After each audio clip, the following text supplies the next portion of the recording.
मोहन भागवत माफी मांगो।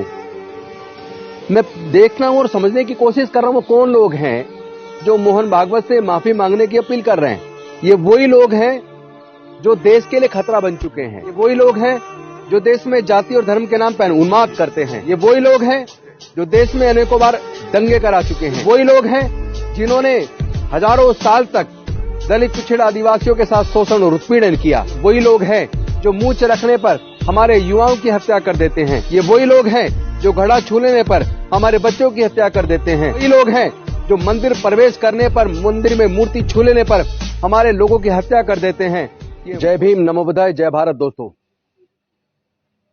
आज आप देख रहे हैं कि आरएसएस चीफ मोहन भागवत जी ने कहा कि जाति ब्राह्मणों ने बनाई है, भगवान ने नहीं। और मैं इतने सालों से कहता आ रहा हूं कि ये प्रकृति ने जातियां नहीं बनाई हैं, ये चालाक इंसानों ने बनाई हैं। और उन लोगों ने बनाई है जिन्होंने समाज को वर्ण में और जातियों में बांटा, जिन्होंने देश में शिक्षा पर, ज्ञान पर अपना कब्जा रखा, जिन्होंने देश के संसाधनों पर अपना कब्जा रखा, जिन्होंने छल कपट से समाज को पूरी तरीके से कमजोर करके रखा। आज देर से ही सही आरएसएस चीफ मोहन भागवत ने कम से कम इस बात को स्वीकार तो किया कि जाति ब्राह्मणों ने बनाई है। लेकिन मैं देख रहा हूं आज सुबह एक ट्रेंड चल रहा था जिसमें मोहन भागवत तीसरे नंबर पे थे, लेकिन अब वो चौथे नंबर पे चले गए और तीसरे नंबर पर यह ट्रेंड आ गया है, मोहन भागवत माफी मांगो। मैं देखना हूं और समझने की कोशिश कर रहा हूं वो कौन लोग हैं जो मोहन भागवत से माफी मांगने की अपील कर रहे हैं। ये वही लोग हैं जो देश के लिए खतरा बन चुके हैं। ये वही लोग हैं जो देश में जाति और धर्म के नाम पर उन्माद करते हैं।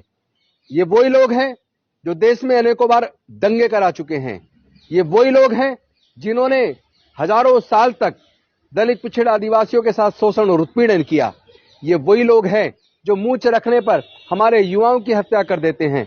ये वही लोग हैं जो घड़ा छू लेने पर हमारे बच्चों की हत्या कर देते हैं। ये वही लोग हैं जो मंदिर प्रवेश करने पर, मंदिर में मूर्ति छू लेने पर हमारे लोगों की हत्या कर देते हैं। ये वही लोग हैं जो बारात घोड़ी पर निकालने पर पूरी बारात पे हमला कर देते हैं। आज ऐसे लोगों को जवाब देने का समय आ गया है। बहुजनों जागो। मैं समझता हूं डॉक्टर बाबा साहब अंबेडकर का संविधान खत्म करके ये मनुस्मृति लागू करने की साजिश रच रहे हैं। और मुझे लगता है मोहन भागवत जी का बयान हो सकता है 2024 के चुनाव के मद्देनजर आया हो, लेकिन अगर ये षड्यंत्र भी होगा तो इस षड्यंत्र को बहुजन समाज के लोग अब कामयाब नहीं होने देंगे। मैं देश के दलितों, पिछड़ों, आदिवासियों से निवेदन करता हूं, अल्पसंख्यक समाज से निवेदन करता हूं कि आप सब उत्पीड़न का शिकार हुए हैं, जबकि कुदरत ने सबको मानव के रूप में बनाया। मानवता बड़ी चीज है और भारत को अगर कोई चीज बचा सकती है तो वो भारत का संविधान है। भारत के लोगों को सम्मान का जीवन अगर कोई दे सकता है तो डॉक्टर बाबा साहब अंबेडकर का बनाया हुआ भारत का संविधान है। तो ये लोग मनुस्मृति को दोबारा से भारत में लाना चाहते हैं, बाबा साहब के संविधान को खत्म करना चाहते हैं। मैं ऐसे लोगों को आगाह कर देना चाहता हूं, किसी कीमत पर आपकी इस षड्यंत्र को हम कामयाब नहीं होने देंगे। बहुजन समाज के लोग जाग रहे हैं, चाहे वो बिहार के शिक्षा मंत्री चंद्रशेखर जी हो, चाहे वहां के रेवेन्यू मिनिस्टर आलोक मेहता जी हो, चाहे यूपी के कद्दावर नेता स्वामी प्रसाद मौर्य जी हो, चाहे अखिलेश यादव जी हो, तेजस्वी जी हो, या इस सोच वाले बाकी लोग हों जिन्होंने इस बात को समझ लिया कि देश में दलित, पिछड़े, आदिवासी ये सब लोग शूद्रों में हैं। लेकिन इनको शूद्र बनाया किसने? शूद्र के नाम पर हजारों साल तक इनकी प्रताड़ना किसने की? या तो वो समाज स्वयं माफी मांगे, मतलब माफी मोहन भागवत को नहीं, माफी उन लोगों को मांगनी चाहिए जो लोग मोहन भागवत से माफी मांगने का अपील कर रहे हैं, जो ये ट्रेंड चला रहे हैं। ऐसे लोगों को समझ आ जाना चाहिए कि भारत के लोग अब इस तरह की जातिवादी मानसिकता को स्वीकार करने के लिए तैयार नहीं है। इनको होश में आ जाना चाहिए, वरना देश के लोग इनको जवाब जरूर देंगे। मैं समझता हूं 2024 का चुनाव बेहद महत्वपूर्ण होने वाला है।